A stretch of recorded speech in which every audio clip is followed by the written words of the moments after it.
नमस्कार, जय हिंद।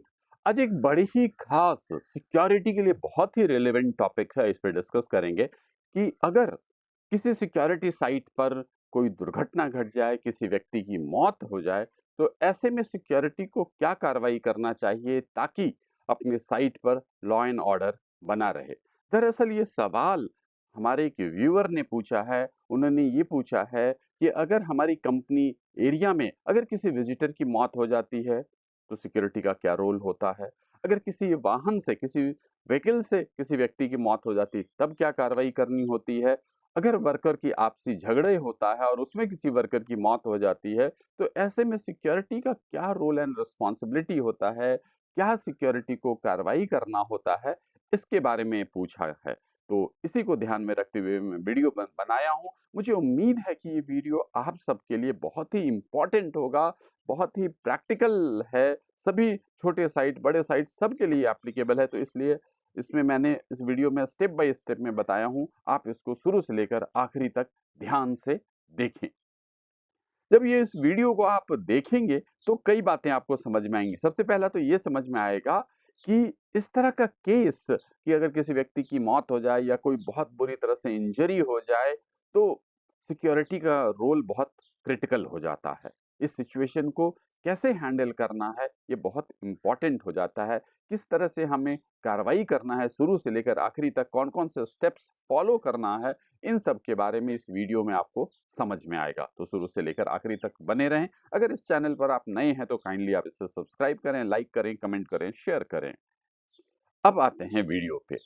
सबसे पहले कि ये सिचुएशन यानी कि अगर किसी व्यक्ति की मौत हो जाती है या फिर कोई बुरी तरह से घायल हो जाता है तो सिक्योरिटी के लिए क्यों महत्वपूर्ण हो जाता है? ये महत्वपूर्ण इसलिए हो जाता है क्योंकि सिक्योरिटी का खास काम होता है कंपनी के भीतर व्यवस्था, कानून व्यवस्था को बनाए रखना। पर जब इस तरह का सिचुएशन हो जाता है, तो कंपनी की लॉ एंड ऑर्डर है, वो खराब होने की संभावना है, तोड़-फोड़ होने की संभावना है। कई कंपनियों में ऐसा देखा गया है कि इस तरह से अगर कोई दुर्घटना घटती है, तो पूरी व्यवस्था ठप पड़ जाता है, काम-धाम रुक जाता है, वर्कर्स स्ट्राइक पे हो जाते हैं, तोड़-फोड़ की स्थिति होती है। तो कुल मिला के ये सारा सिचुएशन सिक्योरिटी के लिए बड़ा ही क्रिटिकल है।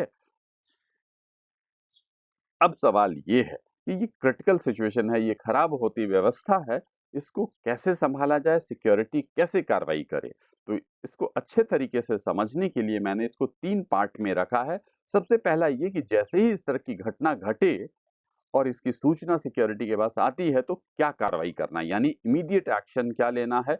दूसरा कि इमीडिएट एक्शन के बाद मिड टर्म एक्शन क्या लेना है? और तीसरा लॉन्ग टर्म एक्शन क्या लेना है? इन 3 स्टेप्स में मैंने बताया, ये तीनों स्टेप्स आपको जानना ज़रूरी है। तो सबसे पहले आते हैं इमीडिएट एक्शन पे, यानी कि जैसे ही सिक्योरिटी को सूचना मिली, जैसे ही आपको सूचना मिली, तो आप क्या कार्रवाई करेंगे?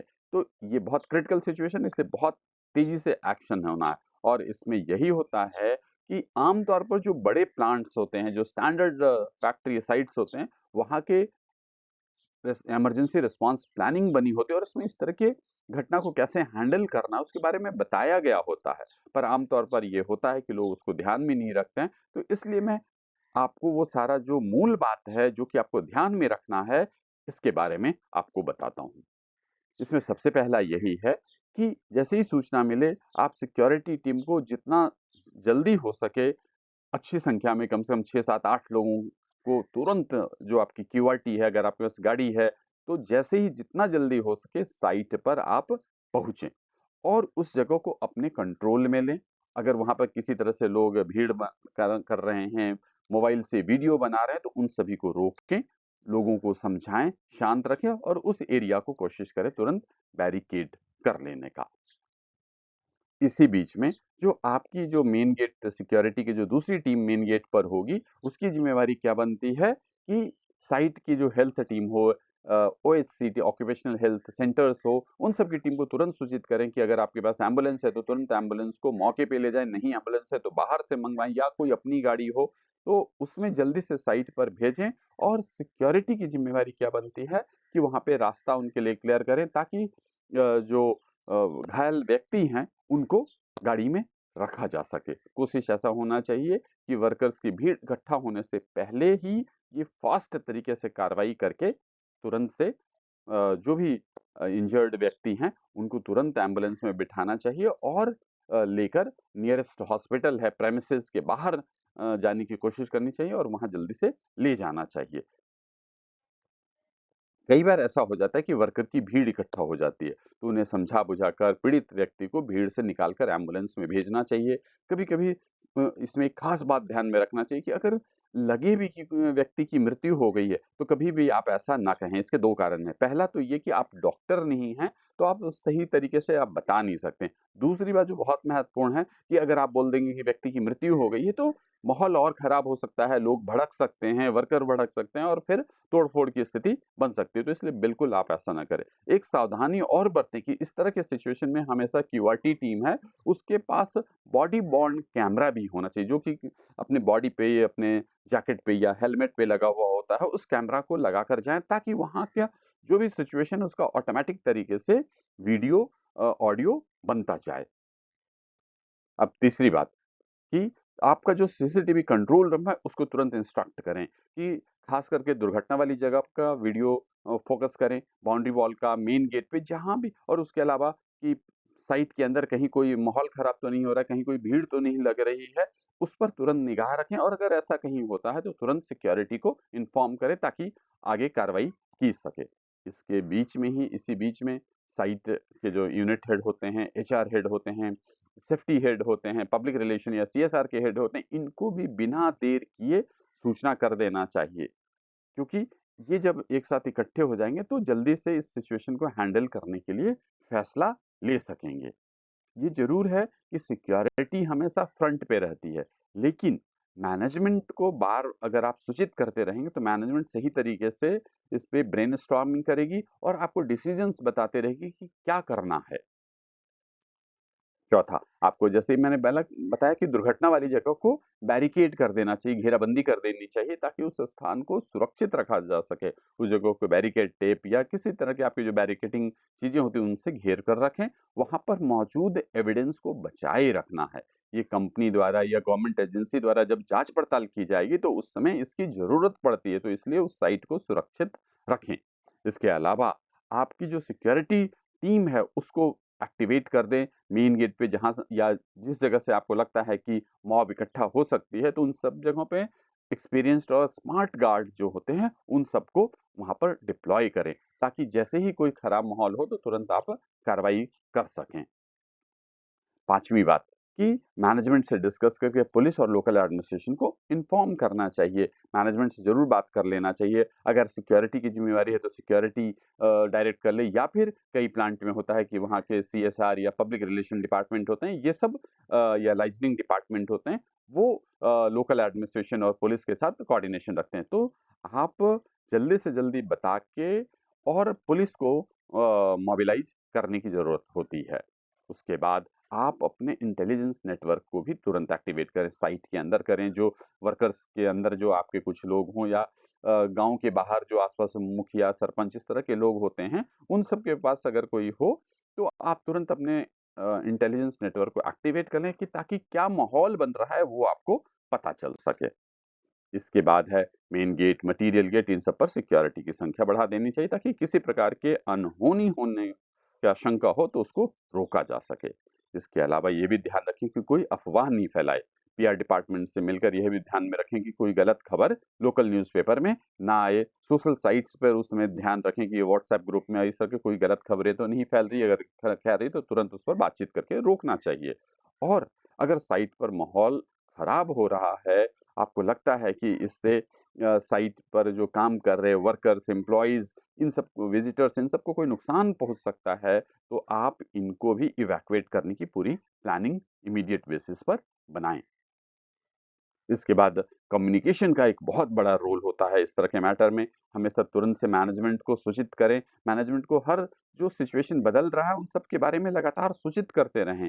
एम्प्लॉइज़ को सूचित कर सकते हैं, खास करके जो एचओडीज़ ये सब हैं कि भई इस तरह का माहौल हो गया है, आपको अलर्ट रहना है। पुलिस और इमरजेंसी सर्विसेज़ को भी इन्फॉर्म करना चाहिए। पीआर टीम खास तौर पर इसमें एक्टिवेट हो जाना चाहिए, ताकि वो मीडिया को हैंडल कर सके। इसके अलावा अब आते हैं mid term action. Mid term action का मतलब ये हुआ कि थोड़े से समय के बाद एक बार जो घायल व्यक्ति है या मृत व्यक्ति है उनका जब प्रेमिसेस से चला गया है, प्लांट से चला गया है, उसके बाद अब क्या कार्रवाई करना है। तो ऐसे में इमरजेंसी जो क्राइसिस मैनेजमेंट टीम होती है उसको तुरंत एक्टिवेट करना चाहिए और इनसे सिक्योरिटी लगातार इंस्ट्रक्शंस लेती रहे और दूसरी तरफ सिक्योरिटी भी बताती रही कि फ्रंट पर क्या हो रहा है, ताकि मैनेजमेंट डिसीजन लेके इनको सही तरीके से एडवाइस देती रहे। आप बॉडी वर्न कैमरा का सही तरीके से इस्तेमाल करें। इससे फायदा क्या होता है कि लाइव जो मैनेजमेंट है वो देख पाती है कि मॉब है तो मॉब कैसे एक्टिविटी ले रहा है, वहां पे लीडर्स कौन है, कौन बदमाशी कर रहा है। तो इसलिए बॉडी वर्न कैमरा का भी सही तरीके से इसमें इस्तेमाल करें। और कुल मिला के कहना ये चाहूंगा कि सिक्योरिटी को एक पूरी साइट के लेवल पे, प्लांट के लेवल पर एक संगठित टीम के एक खास हिस्से के तौर पर काम करते रहना चाहिए, ताकि डिसीजंस जल्दी-जल्दी हो सके और तेजी से कंपनी काम कर सके। इसके बाद कि इन्वेस्टिगेशन, फॉर्मल इन्वेस्टिगेशन हो सकता है बाद में करें, पर इंटरनल इन्वेस्टिगेशन इमीडिएटली स्टार्ट कर लेना चाहिए। इसमें लेकिन ध्यान रखना चाहिए कि कोई अपनी बायसनेस नहीं होना चाहिए, निष्पक्ष तरीके से करना चाहिए। इसमें ये समझने की कोशिश करना चाहिए कि ये घटना कैसे हुई, कब हुई, क्यों हुई, इन सब के बारे में अच्छे तरीके से जानकारी लेने की कोशिश करना चाहिए। और ये ज़रूरी भी है क्योंकि पुलिस भी मौके पे आ सकती है और मामले की जाँच कर सकती है, तो आप उसकी जाँच में सहयोग करना पड़ेगा। फिर इसके अलावा कंपनी के पक्ष को जांच एजेंसी के सामने आप अच्छे तरीके से रखें और इसी बीच में आप विटनेसेस भी तैयार करके रखें जो कि कंपनी के जो कंपनी का पॉइंट ऑफ व्यू है उसको अच्छे तरीके से रखें। और आप इस तरह के एक्टिविटी में चूंकि सिक्योरिटी टीम सबसे पहले जाती है तो सिक्योरिटी टीम को आप विटनेस बनने के लिए तैयार कर सकते हैं। इसके अलावा आपका जो सीसीटीवी है उनको सीसीटीवी फुटेज रखने के लिए कहें। अगर किसी तरह की कोई ऑडियो रिकॉर्डिंग है तो उसको भी संभाल कर रखें। इसमें एक चीज़ और ध्यान रखें, कई बार ऐसे बड़े प्लांट्स में होता है कि प्लांट के इक्विपमेंट्स या उनके प्रोसेस के कारण ये एक्सीडेंट नहीं होता, बल्कि कई बार लोग सुसाइड्स भी कर लेते हैं। तो ऐसे में आप इस एंगल को भी ध्यान में रखकर जांच पड़ताल करें। इसके बाद इंटेलिजेंस को तो आपको एक्टिवेट करके रखना ही है। आसपास के गांव में क्या माहौल है, जो डिस्ट्रिक्ट एडमिनिस्ट्रेशन है ये सब क्या सोच रही है, इन सब के बारे में आप अपनी इंटेलिजेंस टीम को एक्टिवेट करके रखें और पता चल कर सकें कि क्या कर रहा है। इसके अलावा आपके जो लोकल स्टेक होल्डर्स हैं उन सब से भी कनेक्ट करके रखें, यानी कि जैसे कि वहाँ के जो लोकल मुखिया हैं, सरपंच हैं या विधायक हैं, उन सब प्रभावशाली लोगों जिनसे अपनी कंपनी का अच्छा रिलेशन है, उन सब के भी लगातार संपर्क में रहें, उनसे आप बातचीत करते रहें कि उनके जो समर्थक लोग हैं, इस तरह के मॉब में कम से कम शामिल नहीं हों। तो और इस तरह के मॉब को सुलझाने में आप इनकी भी मदद ले सकते हैं। पर हमेशा ध्यान रखें कि इस तरह की जो भी मदद लें, आप हमेशा मैनेजमेंट से डिस्कस करके ही आप ऐसा करें। अब डॉक्यूमेंटेशन भी बहुत ज़रूरी है, जैसे कि इस तरह का हुआ मैटर तो आप इंसिडेंट रिपोर्ट तैयार कर लें, इन्वेस्टिगेशन रिपोर्ट तैयार करें, विटनेस जो आपने इकट्ठे किए उनका स्टेटमेंट लेकर इकट्ठा कर लें। तो इस तरह से कुछ डॉक्यूमेंटेशंस भी ज़रूरी होता है, उसको आप करके रखें। इसके अलावा अब आते हैं तीसरा पार्ट, लॉन्ग टर्म एक्शन। अभी तक हमने इमीडिएट एक्शन और मिड टर्म एक्शन दिया, अब हम लॉन्ग टर्म एक्शन की बात करते हैं। लॉन्ग टर्म एक्शन से मतलब ये है कि वैसा एक्शन जो कि फैटल हुआ या नहीं हुआ पर आपके पूरे सिक्योरिटी के प्रोसेस में ही चलता रहना चाहिए, ताकि इस तरह के कोई भी एक्सीडेंट हो तो आप अच्छे तरीके से हैंडल कर सकें। इसमें सबसे पहला तो ये है कि आपके जो भी मौजूदा नियम है, जो पॉलिसी है, एसओपी है, वर्क इंस्ट्रक्शंस है, इन सबको अच्छे तरीके से रिव्यू करें, रिविजिट करें। अगर इनमें किसी तरह की कोई कमी है तो उसे करेक्ट करें और सही किए गए नियम को पालन करवाएं। ऐसा अगर आप करते हैं तो डायरेक्टली इस तरह की किसी भी इंसिडेंट के लिए सिक्योरिटी को जिम्मेवार नहीं माना जाएगा। तो ये बहुत इंपॉर्टेंट डायमेंशंस है, हम अक्सर इसको नहीं करते पर इसे हमें करना चाहिए। दूसरी बात, मॉक ड्रिल करना चाहिए। आप अपने पीरियोडिक तरीके से मॉक ड्रिल करें और इस तरह के क्राइसिस को कैसे हैंडल करना है, आपके साइट के जो अलग-अलग यूनिट्स हैं, उनका क्या रोल एंड रिस्पॉन्सिबिलिटीज़ है, वो इससे क्लियर हो जाता है। सिक्योरिटी को क्या रोल एंड रिस्पॉन्सिबिलिटी है, वो क्लियर हो जाता है। तो ऐसे में क्या होता है कि जब मौके पे अगर कोई क्राइसिस या एक्सीडेंट की स्थिति होती है, तो सिक्योरिटी अच्छे तरीके से हैंडल कर पाती है। और इसके लिए सिक्योरिटी को प्रॉपर ट्रेनिंग देना चाहिए, एक और बात मैं कहना चाहूँगा कि अगर आप अपने साइट के सिक्योरिटी इंचार्ज हैं या आप सीनियर हैं, सुपरवाइज़र हैं, आपको किसी दूसरे साइट के बारे में कोई इस तरह की इंसिडेंट के बारे में पता चलता है, तो आप अपनी सिक्योरिटी टीम में भी इसे शेयर करें, ताकि इससे क्या होता है कि सिक्योरिटी टीम अवेयर होती है और उनको समझ में आता है कि ये सब मैटर सीरियस है और इसमें हमें तेज़ी से कार्रवाई करने की ज़रूरत है। आसपास के एरिया में अच्छा लाइजनिंग रखें ताकि तुरंत से आप कंट्रोल कर सकें। इंटेलिजेंस जो नेटवर्क है उस पर हमेशा फोकस रखें ताकि किसी भी तरह की गड़बड़ी के बारे में आपको पहले से आभास हो जाए। तो इस तरह से मैंने आपको ये समझाया कि अगर आपके साइट पर किसी तरह से कोई बड़ी दुर्घटना घट जाती है, किसी व्यक्ति की मौत हो जाती है, तो किस तरह से आपको कार्रवाई करना है। तो इस तरह से तीनों स्टेप्स मैंने बताया है, आप इसको फिर से दोबारा इस वीडियो को सुनें।